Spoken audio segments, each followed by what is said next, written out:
Welcome to IAS factor. നമ്മൾ ഇന്ന് തുടങ്ങുന്ന ഒരു പുതിയ 2026 UPSCയിൽ പ്രിപ്പയർ ചെയ്യാൻ പോകുന്ന ഒരുപാട് ആൾക്കാരാണ്. ഇപ്പോൾ അടുത്ത ഏതാനും കുറച്ച് ദിവസങ്ങളിൽ നമുക്കിനിപ്പോൾ റിസൾട്ട് വരും. സോ ഡെഫിനറ്റ്ലി 2026ലേക്ക് പ്രിപ്പയർ ചെയ്യുന്ന ഒരുപാട് യങ്സ്റ്റേഴ്സ്, ഒരുപാട് ബിഗിനേഴ്സ് ഉണ്ട്. സോ അവരെ സംബന്ധിച്ചോളം civil services is going to be a big ambition which they have been chasing for a long time. So it's going to be a culmination time. പക്ഷേ നമ്മൾ എത്രത്തോളം അംബിഷൻ, ഡ്രീം ഒക്കെ പറഞ്ഞാലും ഈ എക്സാമിനെ കുറിച്ച് ചിലപ്പോൾ പലർക്കും കുറേയൊക്കെ ധാരണയുണ്ടാവും. അതായത് പ്രിലിംസ്, മെയിൻസ്, ഇൻ്റർവ്യൂ ഉണ്ടെന്നൊക്കെ ഏകദേശം ഒരു ധാരണ ഉണ്ടാവുമെങ്കിലും നമ്മൾ ഈ ഒരു IAS ബേസിക് സീരീസിൽ നിങ്ങൾക്ക് പ്രിപ്പയർ ചെയ്യാൻ സ്റ്റാർട്ട് ചെയ്യുന്ന സമയത്ത് എന്താണോ നമുക്ക് സ്റ്റാർട്ട് ചെയ്യേണ്ടത്, കുറച്ച് ബേസിക് ആയിട്ടുള്ള വളരെ ഈ ബേസിക് ആയിട്ട് കുറേ പ്രിലിംസ്, മെയിൻസ് എന്നറിയുന്നതിനെക്കാട്ടും എല്ലാത്തിനും ഒരു സീക്വൻസ് ഉണ്ട്. ആ സീക്വൻസിലൂടെ തന്നെ നമുക്ക് ഈ ബേസിക് സീരീസിലൂടെ മുന്നോട്ട് പോവാം. Okay, so this is for all the people who are preparing for 2026 UPSC. ബിഗിനേഴ്സിന് വേണ്ടിയാണ്. Let's go with the basic overview വെച്ചിട്ട് നമുക്ക് സ്റ്റാർട്ട് ചെയ്യാം. So will start off with the basic overview of the exam. പരീക്ഷയെക്കുറിച്ചുള്ള bare minimum ആയിട്ടുള്ള basic overview നമുക്ക് check ചെയ്ത് പോവാം. സോ ഇതിൽ നമുക്ക് മെയിനായിട്ട് നമ്മൾ നോക്കേണ്ടത് എന്താണെന്ന് വെച്ചാൽ എന്താണ് പരീക്ഷ, ഇപ്പോൾ IAS IPS ഒക്കെ ഉണ്ട്, എത്ര സർവീസ് ഉണ്ട്, ശരിക്കും എത്ര സർവീസ് ഉണ്ടെന്നൊക്കെയുള്ള കാര്യങ്ങളും ഓരോ ദിവസം നമുക്ക് ഓരോരോ കാര്യങ്ങളായിട്ട് നമുക്ക് ഡിസ്കസ് ചെയ്ത് പോവാം.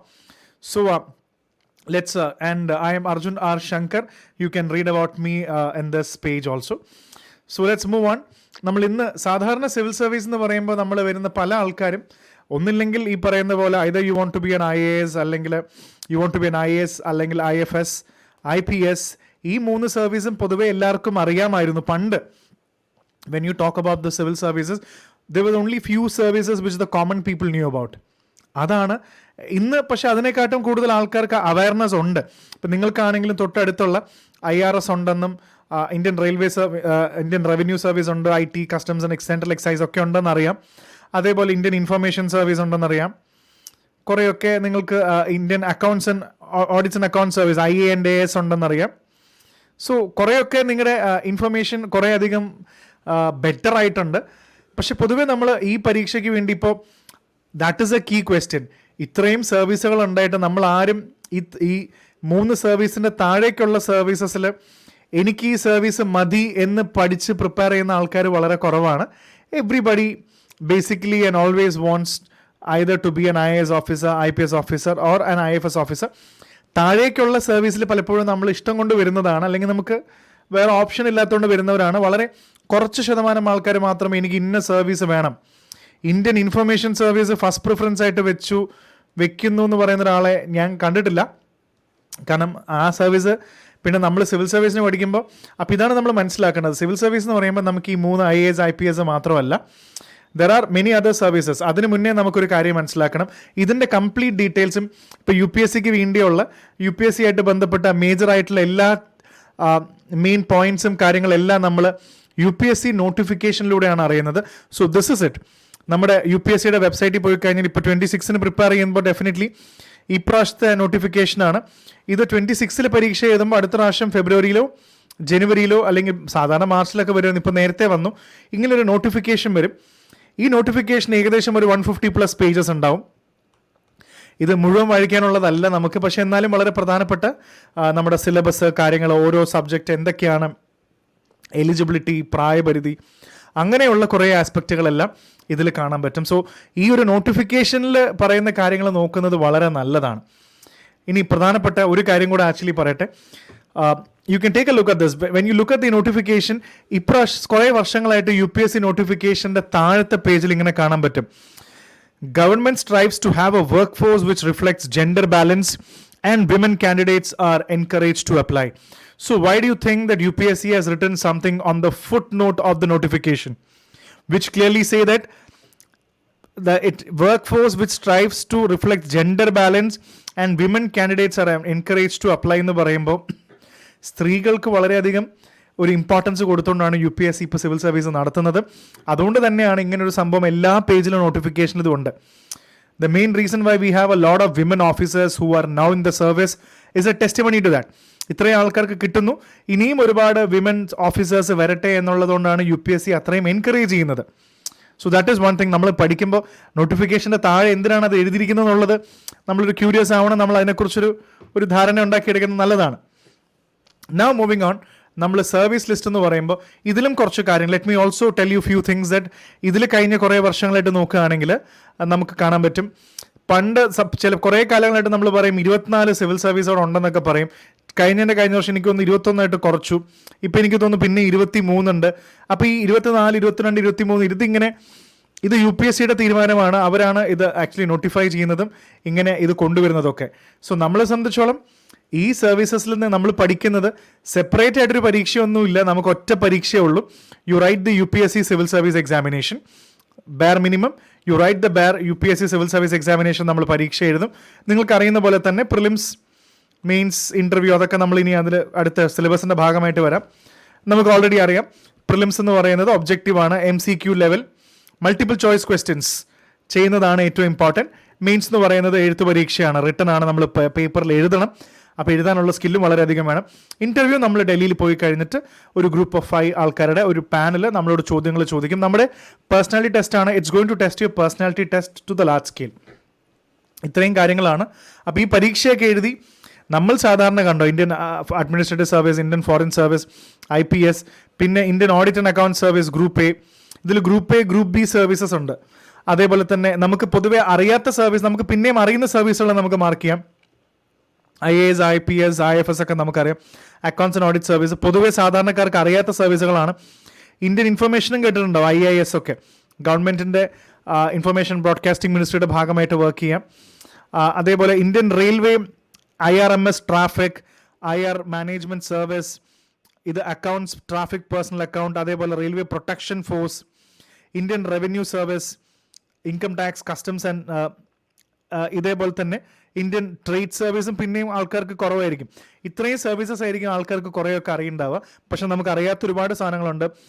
ICAS, ICA, Indian corporate law service, defence account service, defence estate service, ഇപ്പോൾ IDES എന്നൊക്കെ വിളിക്കുന്ന IDAS എന്നൊക്കെ വിളിക്കുന്ന ഒറ്റ പ്രശ്നമുള്ളൂ. നമ്മൾ ഇപ്പോൾ സാധാരണക്കാരനെ സംബന്ധിച്ചോളം ഇതൊന്നും അറിയില്ല. ഇപ്പോൾ നിങ്ങളുടെ പേര് രാകേഷ് എന്നാണെന്ന് വിചാരിക്കും.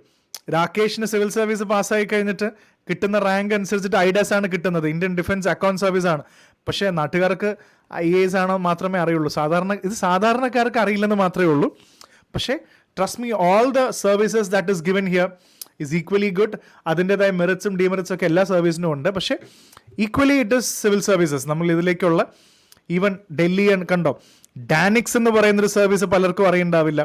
ഡാനിക്സ് ആൻഡ് ഡാനിപ്സ് ആൻഡ് അതേപോലെ പോണ്ടിക്സ് ആൻഡ് പോണ്ടിപ്സ്. നിങ്ങൾക്കിപ്പോൾ ഉദാഹരണത്തിന് say if you take an example of say Neena എന്ന് പറയുന്ന ഒരാളുടെ പേര് നമ്മൾ എടുത്തു. നീന എന്ന് പറയുന്ന ആൾക്ക് ഡാനിക്സ് ആണ് കിട്ടുന്നതെങ്കിൽ ജസ്റ്റ് ഇമാജിൻ, ജസ്റ്റ് പറയുകയാണ്, IASന് പകരം ഡാനിക്സ് എന്നായിരിക്കും കൂടെ പേരിൻ്റെ അറ്റത്തുണ്ടാവുക. സോ ഇതൊക്കെ സാധാരണക്കാരനെ സംബന്ധിച്ചോളം nobody knows that DANICS, DANIPS, Pondicherry. So all the services are really good. നമ്മൾ ഈ ഓരോ സർവീസസിൽ എന്താണെന്നുള്ളത് വേറൊരു വീഡിയോയിൽ നമുക്ക് ചെയ്യാം. വി ക്യാൻ ആക്ച്വലി എന്താണ് ഇവർ ചെയ്യുന്നതെന്നുള്ളൊരു ബേസിക് ഐഡിയ നമുക്ക് ഉണ്ടാക്കിയെടുക്കാം. സോ ഇത്രയും എക്സാംസ് ഇപ്രാവശ്യം 23 സർവീസസിലേക്കാണ്. ഇത് കൂടാം കുറയാം ഒക്കെ ചെയ്യാം. ഇതിലേക്കാണ് നമ്മൾ ഇന്ത്യൻ സിവിൽ സർവീസ് പരീക്ഷ എഴുതുന്നത്. നമ്മുടെ റാങ്കും ഇതിന് ഓരോന്നിനും ഓരോ വേക്കൻസി ഉണ്ട്. ഇപ്പോൾ ഉദാഹരണം ഇന്ത്യൻ IASന് 180 വേക്കൻസി ഉണ്ട്. ഇന്ത്യൻ ഫോറിൻ സർവീസിന് 50 വേക്കൻസി ഉള്ളൂ എന്ന് വിചാരിക്കുക. IPSനും 200 വേക്കൻസി ഉണ്ട്. അങ്ങനെ ഒരു വർഷത്തെ ടോട്ടൽ വേക്കൻസി എന്ന് പറയുമ്പോൾ ചിലപ്പോൾ 1000 വേക്കൻസി ഉണ്ടെന്ന് വിചാരിക്കാം. It can go up and it can also come down. ചില വർഷങ്ങളിൽ 1000, ചില വർഷങ്ങളിൽ ചിലപ്പോൾ 800, 700, 900 വേക്കൻസിയൊക്കെ ഉണ്ടാവുള്ളൂ. സോ ഈ 1000 വേക്കൻസിന്ന് ഇതേപോലെ 180, 50 ഈ വേക്കൻസികളെല്ലാം കൂടെ ചേർന്നിട്ടാണ് ഈ 1000 വേക്കൻസീസ് ആവുന്നത്. ആൻഡ് ഏറ്റവും ഇമ്പോർട്ടൻറ്റ് നമുക്ക് കിട്ടുന്ന rank, it's called AIR dash. നമുക്ക് കിട്ടുന്ന റാങ്ക് AIR 23 നമ്മുടെ IASൻ്റെ സിവിൽ സർവീസിൻ്റെ റാങ്ക് ആണെങ്കിൽ ഈ റാങ്ക് വെച്ചിട്ട് നമ്മൾ കൊടുത്ത പ്രിഫറൻസ് അനുസരിച്ചിട്ടാണ് നമുക്ക് ഏത് സർവീസ് കിട്ടുക എന്നുള്ളത് മനസ്സിലാവുക. ഇത് subject to vacancy, subject to നമ്മുടെ റാങ്ക്, നമ്മുടെ പ്രിഫറൻസ്, ഇതെല്ലാം ബേസ് ചെയ്തതിന് ശേഷമാണ് ഇങ്ങനൊരു സർവീസ് നമുക്ക് കിട്ടുക. അപ്പോൾ അതും ഒരു ബേസിക് ആയിട്ടുള്ള നോളജ് നിങ്ങൾ അറിഞ്ഞ് വെക്കുക. ഓക്കെ, പിന്നെ ബെയർ മിനിമം ഇന്നത്തെ ഫസ്റ്റ് സെഷൻ ആയതുകൊണ്ട് തന്നെ നമുക്ക് എല്ലാവർക്കും ഈ വീഡിയോ എല്ലാവർക്കും കണ്ട് മനസ്സിലാക്കാവുന്നതാണ്. സിവിൽ സർവീസ് എന്താണെന്ന് മനസ്സിലാക്കുന്ന എല്ലാവർക്കും. നമുക്ക് ഈ പരീക്ഷ കോളേജിൽ പഠിക്കുമ്പോൾ പലരും പഠിക്കാറുണ്ടെങ്കിലും നമുക്ക് ശരിക്കും 21 വയസ്സാകുമ്പോൾ മാത്രമേ ഈ പരീക്ഷ എഴുതാൻ പറ്റുള്ളൂ. സോ 21 ഇയേഴ്സ് ആയിരിക്കണം, 32 വയസ്സ് ആകാൻ പാടില്ല. ആസ് ഓഫ് August 1, ഇത് ഇപ്രാവശ്യത്തെ പരീക്ഷയാണ് 2025, 93 ജനിച്ച് അതിന് ശേഷമുള്ള ആളാവാൻ പാടില്ലെന്ന് പറയുന്നത്. സോ 21 വയസ്സ് എന്തായാലും കഴിഞ്ഞിരിക്കണം. ആൻഡ് അവിടെ ഒരു വ്യത്യാസം കൂടെ ഉണ്ട്. പരീക്ഷ വേണമെങ്കിൽ നിങ്ങൾക്ക് 20 വയസ്സുള്ളപ്പോഴും എഴുതാം. നിങ്ങൾ കോളേജ് ഫൈനൽ അയക്കുന്ന സമയത്ത് if you are 20 years old you can even write the examination. പക്ഷേ മെയിൻസ് എഴുതുന്ന സമയത്ത്, ഇൻ്റർവ്യൂവിൻ്റെ സമയത്ത് നമ്മൾ 21 തികഞ്ഞാൽ മതി, നമ്മുടെ ഗ്രാജുവേഷൻ സർട്ടിഫിക്കറ്റ് അപ്പോൾ കിട്ടിയാൽ മതി എന്ന് വേണമെങ്കിൽ മനസ്സിലാക്കാം. പിന്നെ റിസർവേഷൻ ഡെഫിനറ്റ്ലി ജനറൽ കാൻഡിഡേറ്റ്സ് എന്ന് പറയുമ്പോൾ 32 വയസ്സ് വരെ എഴുതാം. ആൻഡ് സാധാരണ 6 അറ്റംപ്റ്റ് എന്ന് പറയുന്ന പോലെ 6 അറ്റംപ്റ്റ് നമുക്ക് കൊടുക്കാം. 32 വയസ്സ് വരെ നമുക്ക് സിവിൽ സർവീസ് പരീക്ഷ എഴുതാം. പക്ഷേ നമ്മൾ എഴുതുന്ന സമയത്ത് നമ്മൾ ആസ് ഓഫ് August 1 വ്യത്യാസം വരാൻ പാടില്ലെന്നാണ്. ഇപ്പോൾ ഉദാഹരണം, നിങ്ങളുടെ ബർത്ത്ഡേ ഏപ്രിലാണെന്ന് വിചാരിക്കുക. ഏപ്രിലാണ്, നിങ്ങൾക്ക് 32 വയസ്സ് തികഞ്ഞു. പക്ഷേ സിവിൽ സർവീസ് പരീക്ഷ ആസ് ഓഫ് August 1 ആണ് നോക്കുന്നത്. ആസ് ഓഫ് August 1 നോക്കുമ്പോൾ നിങ്ങൾക്ക് 32 വയസ്സ് കഴിഞ്ഞു, 32 ക്രോസ് ചെയ്തു, നിങ്ങൾ 33 സ്റ്റാർട്ട് ചെയ്തു. അപ്പോൾ നിങ്ങൾക്ക് എന്തായാലും പരീക്ഷ എഴുതാൻ പറ്റില്ല. പക്ഷേ നിങ്ങളുടെ ബർത്ത്ഡേ August 2 ആണെന്ന് വിചാരിക്കുക. August 2 ആണെങ്കിൽ നിങ്ങൾ പരീക്ഷ എഴുതുന്ന സമയത്ത് ആസ് ഓഫ് August 1 നിങ്ങൾക്ക് 31 വയസ്സേ ഉള്ളൂ. ഇത് ശരിക്കും ഭയങ്കര അൺഫെയർ ആണ് എന്നാണ് ഞാൻ മനസ്സിലാക്കുന്നത്. ഒരുപാട് ആൾക്കാർ ഇപ്പോൾ സുപ്രീം കോടതിയിൽ കേസ് നടക്കുന്നുണ്ട്. കാരണം ഇന്ന മാസം ജനിച്ചുകൊണ്ട് മാത്രം ഇന്നെലിജിബിൾ ആവാൻ പാടില്ലല്ലോ. അപ്പോൾ ഇതാണ് ഇതിൻ്റെ പ്രായപരിധി. ഇനി ജനറൽ കാൻഡിഡേറ്റ്സ് ആണെങ്കിൽ നമുക്ക് ആസ് യൂഷ്വൽ അറിയാം 32 വയസ്സ് 6 അറ്റംപ്റ്റ് വരെ എഴുതാം. OBC ആണെങ്കിൽ ഡെഫിനറ്റ്ലി നമുക്ക് 3 year റിലാക്സേഷനും കൂടെ ഉണ്ട്. 35 വയസ്സ് വരെ നമുക്ക് സിവിൽ സർവീസ് എഴുതാം. ഇനി SC ST ആണെങ്കിൽ നമുക്ക് അറ്റംപ്റ്റ്സ് അൺലിമിറ്റഡ് ആണെന്ന് പറയുന്ന പോലെ പ്രായപരിധി 37 വയസ്സ് വരെ നമുക്ക് എഴുതാം. 21 വയസ്സ് തൊട്ട് 21 തൊട്ട് 37 വയസ്സ് വരെ നമുക്ക് എഴുതാം. ഇതാണ് നമ്മൾ സാധാരണ കാണുന്ന in the case of 3 OBC. ഇതും 5 years SC ST, 3 years എന്ന് പറയുമ്പോൾ it becomes 37 and it becomes 35. That is ഇനി വേറെ കുറച്ച് ആൾക്കാർ ഇനി ഡിഫൻസ് ഫോഴ്സസ്, ആർമി ആയിട്ട് ബന്ധപ്പെട്ട് അല്ലെങ്കിൽ ഏതെങ്കിലും യുദ്ധത്തിൻ്റെ ഇടയിൽ ഡിസേബിൾഡ് ആയി പോയിട്ടുള്ളതോ മിലിറ്ററി ഒരു മിഷൻ്റെ ഇടയിലൊക്കെ എന്തെങ്കിലും ഇഷ്യൂ സംഭവിച്ചിട്ടുള്ള ആൾക്കാർക്ക് they up to get 3 years in the defence services. Defence സർവീസസിലുള്ളവർക്കും 3 വർഷം വരെ ഇതിൽ കൊടുക്കാം എന്ന് പറയുന്നുണ്ട്. അപ്പോൾ 32 + 3 35 വരെ നമുക്ക് എടുക്കാം. ഇനി ഇതിനകത്ത് വേറെയും കുറേ കാറ്റഗറി ഉണ്ട് നമുക്ക്. ഇനി including ex servicemen, commissioned officers, ECO, short service commissioned officers, at least 5 വർഷം മിലിറ്ററി സർവീസ് കൊടുത്ത ആൾക്കാരാണെങ്കിലും അവർക്കും അവരുടേതായിട്ടുള്ള കുറേ സംഭവങ്ങൾ ഇതിനകത്ത് ചെയ്യാൻ പറ്റും. എക്സ്റ്റെൻഡഡ് ബിയോണ്ട് 5 years, ഇവർക്കും പ്രായപരിധിയിൽ ഒരുപാട് റിലാക്സേഷൻസ് ഉണ്ട്. മിലിറ്ററിയിൽ ചിലർക്ക് 37 വയസ്സ് വരെ എഴുതാം. ഇനി ഇൻജോർഡ് ആണെങ്കിൽ വേണമെങ്കിൽ 42 വയസ്സ് വരെ എഴുതാം. അപ്പോൾ ഡിഫൻസ് റിലേറ്റഡ് ആൾക്കാർ ഡെഫിനറ്റ്ലി ഇതൊന്ന് വായിച്ച് നോക്കേണ്ടതാണ് നോട്ടിഫിക്കേഷൻ. നിങ്ങൾ ഏത് കാറ്റഗറി വരുന്നതനുസരിച്ചിരിക്കും ഇതിൽ ഏറ്റവും ഇമ്പോർട്ടൻറ്റ്. മാക്സിമം ഓഫ് 10 years വരെ കിട്ടും. Persons with benchmark disability, PWBD എന്ന് പറയുന്ന blindness, low vision, deaf and hearing, locomotor disability, autism, അങ്ങനെ മൾട്ടിപ്പിൾ സംഭവങ്ങളുള്ള ഇതിന് 10 വർഷം വരെ, മാക്സിമം ഓഫ് 10 years വരെ ഉണ്ട്. 32 വയസ്സ് കഴിഞ്ഞാൽ പ്ലസ് 10 വർഷത്തെ റിലാക്സേഷനും കൂടെ ഉണ്ട്. അപ്പോൾ ഈ കാറ്റഗറി വരുന്ന ആൾക്കാർ ഡെഫിനറ്റ്ലി നോട്ടിഫിക്കേഷൻ നന്നായി വായിച്ച് മനസ്സിലാക്കി വെക്കുക എന്നുള്ളത് ഇമ്പോർട്ടൻ്റ് ആണ്. ഓക്കെ, ഇനി അടുത്തത് മിനിമം ക്വാളിഫിക്കേഷൻ എന്ന് പറയുന്നത് ഓബ്വിയസ്ലി പല ആൾക്കാരും ചോദിക്കാറുണ്ട്. ഗ്രാജുവേഷൻ തന്നെയാണ് ഏറ്റവും important from A recognised university of India, incorporated by an act, and any university incorporated by the act of central and state legislature in India, or any other institution established by an act of parliament or declared or deemed as a university under section 3 of UGC.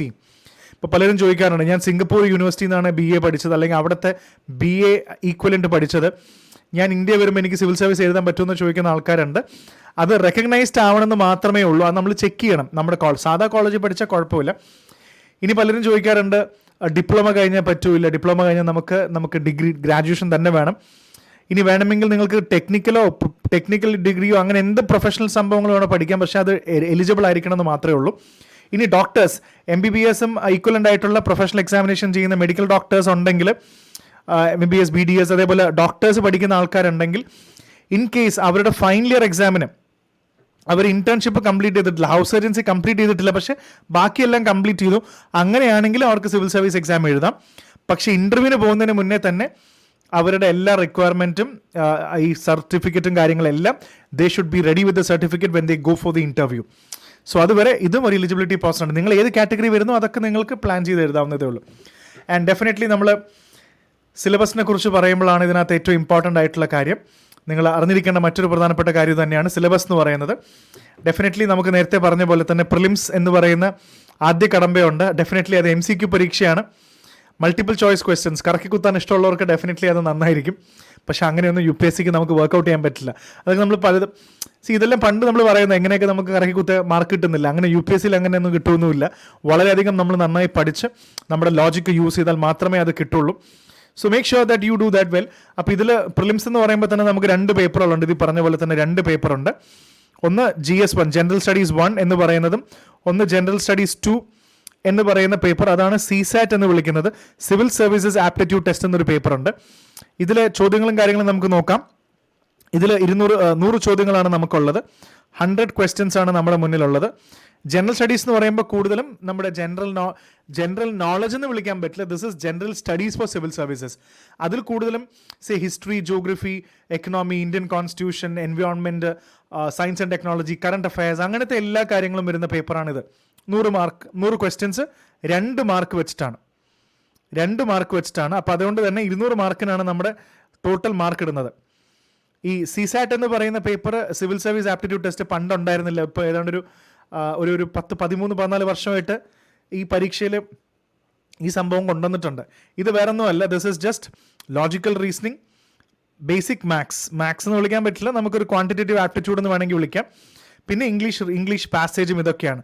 10ാം class നിലവാരം എന്നാണ് ഇവർ പറയുന്നതെങ്കിൽ പോലും in the last so many years when you see they have increase the standard of the paper. കാരണം ഇതിനകത്തും 80 ചോദ്യങ്ങളാണുള്ളത്. 100 അല്ല, 80 ചോദ്യങ്ങളാണുള്ളത്. You have 2.5 marks. 2 മാർക്കല്ല, 2.5 മാർക്ക് ഉള്ളതുകൊണ്ട് തന്നെ ഇറ്റ് ബിക്കംസ് അവിടെയും 200 മാർക്സ് ആവും. ശരിക്കും ഈ 200 പ്ലസ് ചെയ്യുന്നില്ല. ഇത് രണ്ടും പ്ലസ് ചെയ്യുന്ന പണ്ട് അങ്ങനെയായിരുന്നു എടുത്തിരുന്നത്. പക്ഷെ ഇപ്പം എന്താണെന്ന് വെച്ചാൽ ഈ പേപ്പർ CSAT എന്ന് പറയുന്ന 2ാമത്തെ പേപ്പറാണ് ഇവർ ആദ്യം എടുക്കുന്നത്. ദാറ്റ് മീൻസ് ഈ പേപ്പറിൽ 33% മിനിമം ക്വാളിഫയിങ് മാർക്സ് ഫിക്സ്ഡ് 33%, 66 മാർക്കെങ്കിലും 66.66, 66-ന് മുകളിൽ മാർക്ക്, ഒരു 67 മാർക്കിന് മുകളിൽ ഇല്ലെങ്കിൽ നിങ്ങൾ ഈ പേപ്പർ ഫെയിലായി, CSAT പേപ്പർ ഫെയിലായി. അങ്ങനെയാണെങ്കിൽ നിങ്ങളുടെ GS പേപ്പർ 1 കറക്റ്റ് ചെയ്യില്ല. It will not be valuated. അപ്പോൾ എവിടേക്കോ ഒരു ഇമ്പോർട്ടൻറ്റ് ഫാക്ടർ എന്ന് പറയുമ്പോൾ അപ്പോൾ ലോജിക്കൽ റീസണിങ്, മാത്സും കുറച്ച് ഇംഗ്ലീഷ് ഒരു 10th സ്റ്റാൻഡേർഡ് ലെവലുള്ള കാര്യങ്ങൾ നമുക്ക് അറിയില്ല എങ്കിൽ ആ പേപ്പറിൽ നമ്മൾ തോറ്റു പോവുകയാണെങ്കിൽ നമ്മുടെ ഫസ്റ്റ് പേപ്പർ വാല്യൂ ഇല്ല.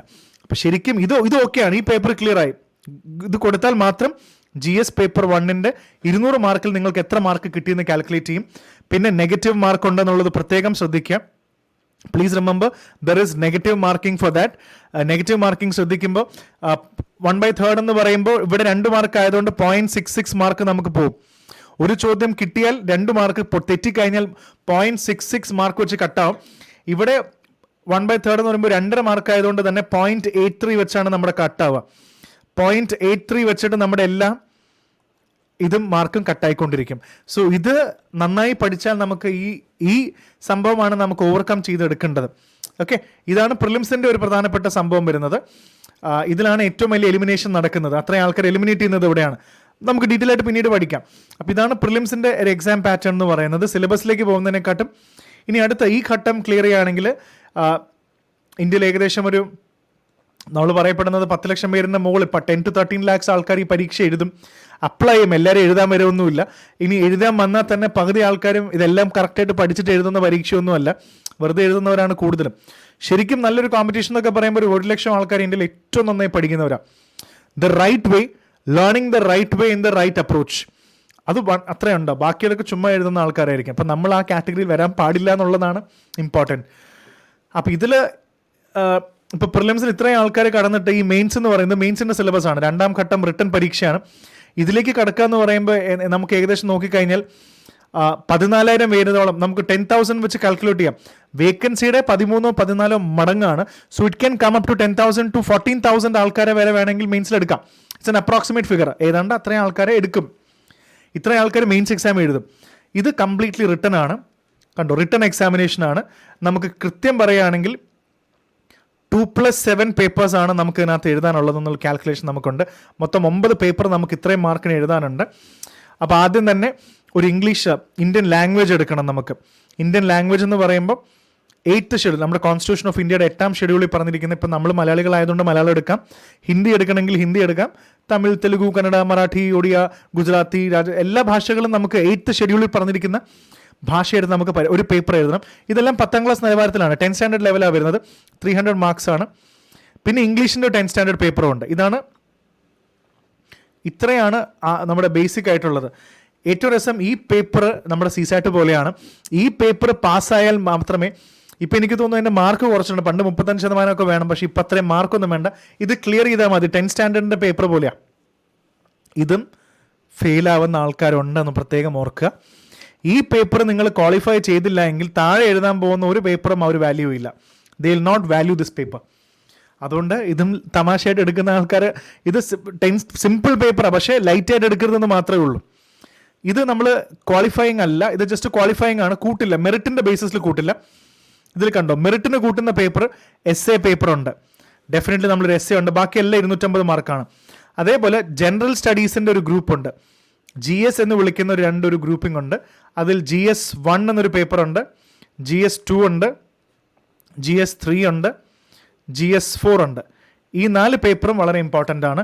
ഇതിലാണ് നമ്മൾ history, geography, economy, polity, constitution, Indian society, international relations, അങ്ങനെ കുറേ സബ്ജക്റ്റുകളുണ്ട്. ഇതെല്ലാം ഇങ്ങനെ ബട്ടർ സ്പ്രെഡ് ചെയ്യുന്ന പോലെ ഇങ്ങനെ സ്പ്രെഡ് ചെയ്ത് വെച്ചിരിക്കുക. അക്രോസ് ദിസ് 1, 2, 3, 4 പേപ്പറിലേക്ക് ഇങ്ങനെ സ്പ്രെഡ് ചെയ്ത് വെച്ചിരിക്കുക. അപ്പോൾ ഇത്രയും കാര്യങ്ങളും വളരെ ഇതായിട്ട് നന്നായിട്ട് മനസ്സിലാക്കുക. അപ്പോൾ അതൊക്കെയാണ് ഹിസ്റ്ററി, കൾച്ചർ, ജോഗ്രഫി ഒക്കെ 1, constitution, polity, justice, international relations 2, economic development, technology, science and technology 3, ethics, integrity and aptitude. ഇത് നന്നായിട്ട് ഡിസ്കസ് ചെയ്യേണ്ട ഒരു പേപ്പർ തന്നെയാണ്. എന്താണ് എത്തിക്സ് പേപ്പറിൽ പഠിക്കാനുള്ളതെന്നുള്ളതും വളരെ ഡീറ്റെയിൽ ആയിട്ട് നമുക്ക് പഠിക്കണം. പണ്ട് ഇങ്ങനെ ഒരു പേപ്പർ ഉണ്ടായിരുന്നില്ല. നല്ല രസമുള്ളൊരു പേപ്പറാണ് ഇത്. പ്രത്യേകിച്ച് പഠിക്കുന്നതിനെക്കാട്ടും കൂടുതൽ നമ്മളൊരു ആറ്റിറ്റ്യൂഡ് പുറത്തു വരുന്നൊരു പേപ്പറാണ്. ഇപ്പോൾ ഉദാഹരണം കേസ് സ്റ്റഡീസ് ഒക്കെ ഒരുപാട് ചോദിക്കാറുണ്ട്. Imagine that you are a city police commissioner, അല്ലെങ്കിൽ imagine that you are a district collector. ഇന്നൊരു പ്രശ്നം തന്നിട്ടുണ്ട്, നിങ്ങൾ എങ്ങനെ സോൾവ് ചെയ്യുന്നുള്ളത് പറയുകയല്ല, നമുക്ക് എഴുതി കാണിക്കണം. So that means you will have to write down your decision making in to the paper. So അതൊരു നല്ല നമ്മുടെ ഉള്ളിലുള്ള സത്യം എല്ലാം പുറത്തു വരും. അതാണ് ഇതിൽ ഏറ്റവും ഇമ്പോർട്ടൻ്റ് ആയിട്ടുള്ള കാര്യം. പിന്നെ ഡെഫിനറ്റ്ലി ഓപ്ഷണൽ പേപ്പർ എന്ന് പറഞ്ഞൊരു സാധനമുണ്ട്. നമ്മൾ ഏതെങ്കിലും ഒരു ഓപ്ഷണൽ പേപ്പർ എടുക്കണം. അതിൻ്റെ ഒരു നീണ്ട ലിസ്റ്റ് ഉണ്ട്, നമുക്കത് പിന്നീട് ഡിസ്കസ് ചെയ്യാം. അവർ കുറേ ഓപ്ഷൻ തന്നിട്ടുണ്ട്. പണ്ട് ആക്ച്വലി 2 ഓപ്ഷനൊക്കെ ഉണ്ടായിരുന്നു. When we use to study with ever 2 options. ഇന്ന് ഒറ്റ ഓപ്ഷനേ ഉള്ളൂ. അതിന് 2 പേപ്പറുണ്ട്. ഓപ്ഷൻ 1 OP1, അതേപോലെ OP2. ഓപ്ഷൻ 2 എന്ന് പറയുന്ന 2 പേപ്പേഴ്സ് ഉണ്ട്.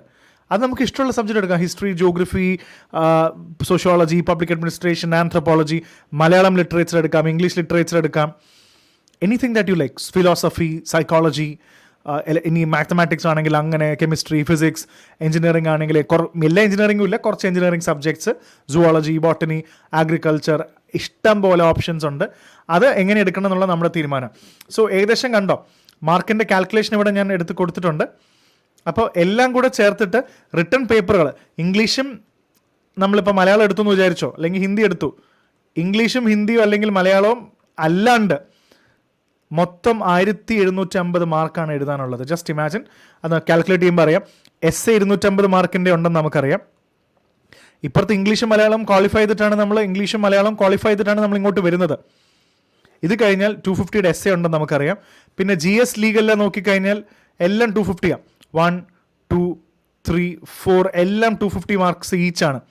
അപ്പോൾ ഇത് തന്നെ ഏകദേശം 1000 മാർക്കായി. ഓപ്ഷണൽ പേപ്പർ 2 ഉണ്ടെന്ന് അറിയാം 250-ൻ്റെ.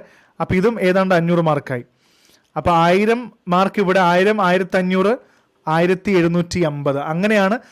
GS പേപ്പർ 4 കൂടെ 250 × 4000. Optional paper 2 250, 250, 500, 1000, 1500. essay paper 250, 1750.